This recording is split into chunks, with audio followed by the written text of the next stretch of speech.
I'm using Dirko here, and I'm putting this around the impulse nipple on the crankcase, fixing to install the impulse line, the OEM impulse line.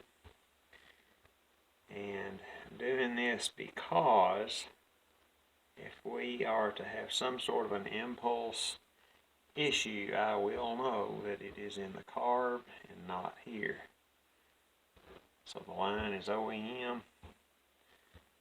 and new, and then Dirko around the nipple.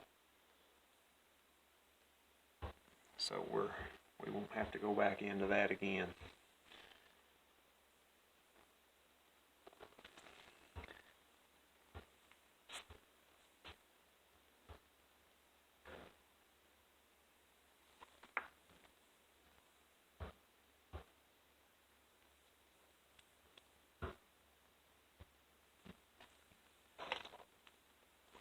And that, I keep one of these small cones here, and that'll set up inside there overnight or so, and you can clean it out and reuse it.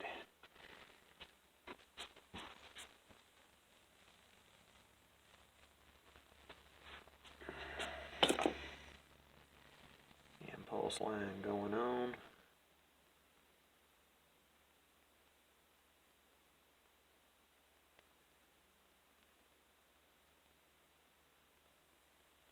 There we go. Now the tank's going in.